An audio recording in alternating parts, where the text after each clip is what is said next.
안녕하세요. 한자로드 67번째 시간입니다. 이번에는 지난 시간에 이어 매울 신자가 쓰인 한자를 알아보도록 하겠습니다. 매울 신자는 노예에게 표식을 하던 도구를 그린 것이라 설명드렸었는데요. 이 매울 신자가 다른 글자와 결합할 때는 모양이 변형되는 경우도 있습니다. 이때는 설입자로 바뀌기 때문에 간혹 해석에 어려움이 생기는 경우가 있는데요. 하지만 본래는 매울 신자가 쓰인 것이기 때문에 노예와 관련된 뜻으로 풀이해야 됩니다. 이번에는 그러한 글자들만 모아 설명 들어보도록 하겠습니다. 첩자는 첩이라는 뜻을 가진 글자입니다.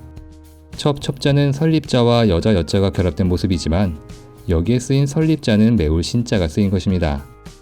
그러니 첩자는 매울 신자와 여자 여자의 조합으로 풀이해야 되죠. 각골문에 나온 첩자를 보면 무릎을 꿇고 단아하게 앉아있는 여자가 그려져 있었습니다. 그런데 머리 부분이 삼각형이네요. 이것은 매울 신자가 생략된 것입니다. 매울 신자는 노예를 상징하죠. 그러니까 매울 신자와 여자 여자의 조합은 여자 노예나 여종이라는 뜻으로 풀이됩니다. 고대에는 노예로 잡혀온 여자 중 일부가 주인의 첩이 되기도 했습니다.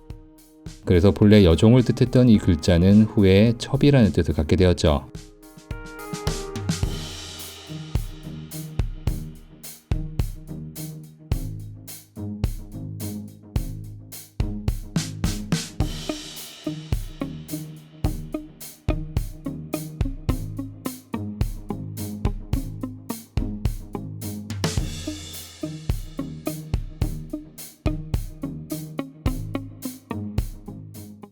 이을 접자는 접촉하다나 있다, 대접하다라는 뜻을 가진 글자입니다. 이을 접자는 손수자와 첩자가 결합된 모습인데요. 조금 전에 첩자는 여종을 그린 것이라 설명드렸었죠. 여기에 손수자가 결합된 것은 이라는 여종을 표현하기 위해서였습니다. 고대에는 주인의 일거수를 종들이 거들었습니다. 이을 접자는 그러한 의미를 표현한 것으로 쉴 새 없이 주인을 보필한다 하여 대접하다나 있다라는 뜻을 갖게 되었습니다. 그리고 항시 옆에서 대기하고 있었기 때문에 접촉하다라는 뜻도 파생되었죠.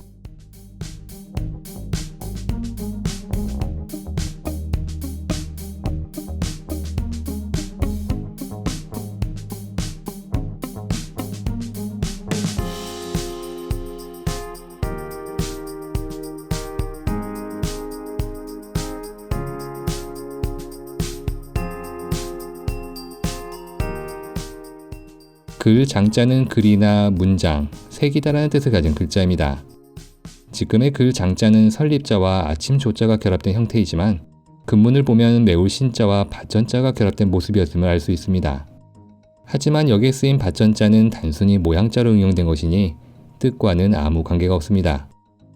매울 신자는 노예에게 표식을 하던 도구를 그린 것이죠. 그 아래로 밭전자 모양이 그려져 있는 것은 도구로 표식을 새겼다라는 뜻을 표현한 것입니다. 그러니까 여기에 쓰인 밭전자는 표식으로 응용된 것이죠. 그래서 그 장자의 본래 의미는 표시하다나 표식하다였습니다. 이 글자는 후에 글이나 문장을 뜻하게 되는데요. 글을 써서 흔적을 남기는 것을 노예의 몸에 표식을 새기는 것에 비유했기 때문입니다. 그래서 지금은 글이나 문장, 색이다라는 뜻을 함께 갖게 된 글자이기도 하죠.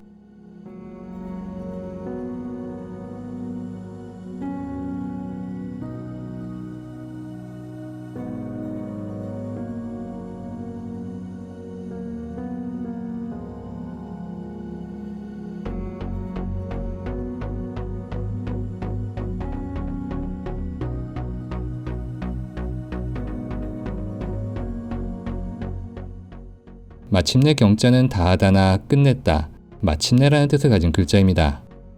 마침내 경자는 매울 신자와 볼 견자가 결합된 것처럼 보입니다. 하지만 볼 견자는 획이 하나 생략되어 있네요. 이 글자는 각골문을 봐야 본래 의미를 알 수 있습니다. 마침내 경자의 각골문을 보면 맏형자 위로 매울 신자가 결합되어 있었습니다.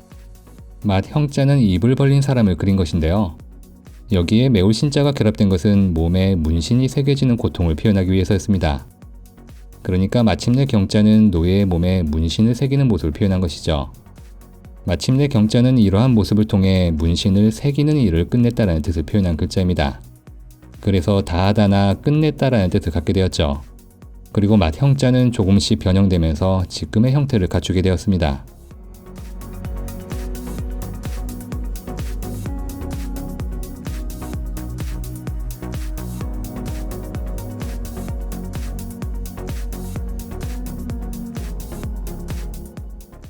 지경 경자는 지경이나 경계라는 뜻을 가진 글자입니다. 마침내 경자에는 다하다나 끝냈다라는 뜻이 있죠. 이렇게 다하다라는 뜻을 가진 마침내 경자에 흑토자를 결합한 것은 영토의 끝자락을 뜻하기 위해서였습니다. 그래서 지경 경자는 영토의 끝부분인 지경이나 경계라는 뜻을 갖게 되었습니다. 후에 이러한 뜻이 확대되면서 지금은 어떠한 상황의 한계라는 뜻으로도 쓰이고 있습니다.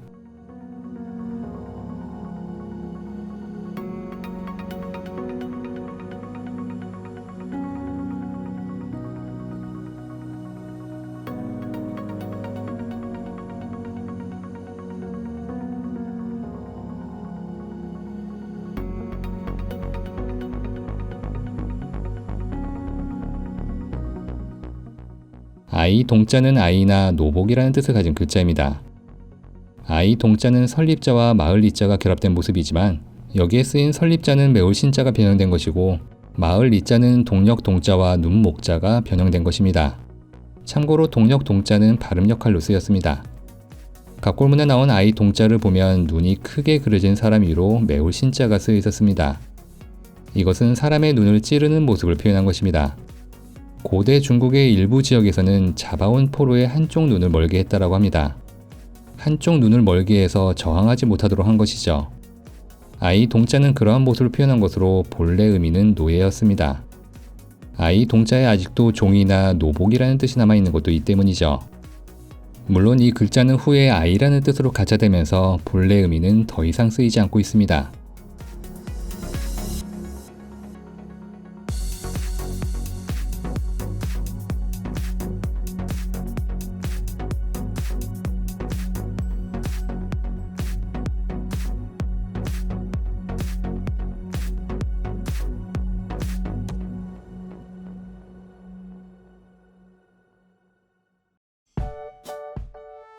새 신자는 새롭다나 새로운이라는 뜻을 가진 글자입니다. 새 신자는 매울 신자와 나무 목자, 그리고 도끼 근자가 결합된 모습인데요. 사실 여기에 쓰인 매울 신자는 발음 요소이기 때문에 새 신자는 노예와는 아무 관계가 없습니다. 하지만 자주 쓰이는 한자이니 뜻풀이를 해보는 것도 좋을 듯 하네요. 각골문에 나온 새 신자를 보면 나무 목자 옆으로 도끼 근자가 그려져 있었습니다. 그리고 나무 위로 그려진 역삼각형은 매울 신자가 생략된 것입니다. 이것은 도끼로 나무를 베어 땔감을 만든다는 뜻을 표현한 것입니다. 그래서 본래 의미도 땔감이었죠. 하지만 나무를 자르고 다듬어 새로운 물건을 만든다는 뜻이 파생되면서 새로이라는 뜻으로 바뀌어버렸습니다. 그래서 소전에서는 여기에 풀초자를 더한 섬나무 신자가 따로 만들어지기도 했죠. 여기서 섬나무란 땔감이라는 뜻입니다.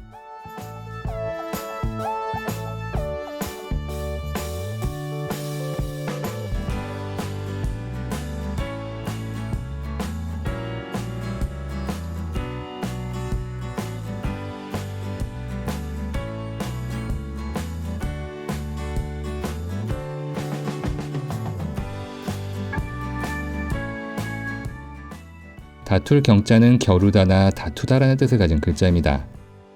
다툴 경자는 두 개의 설립자에 두 개의 맏형자가 결합된 모습인데요.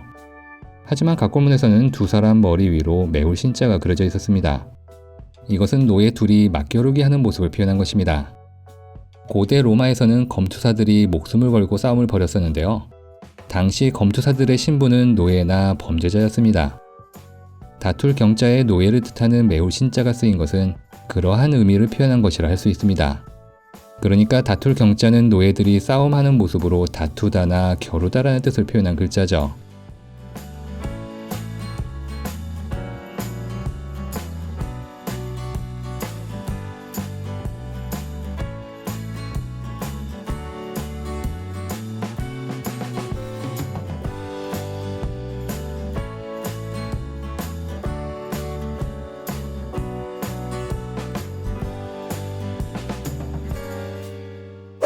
그럼 조금 전에 배운 것을 복습하면서 다음 시간에 배울 한자를 소개하도록 하겠습니다. 시청해주셔서 감사합니다.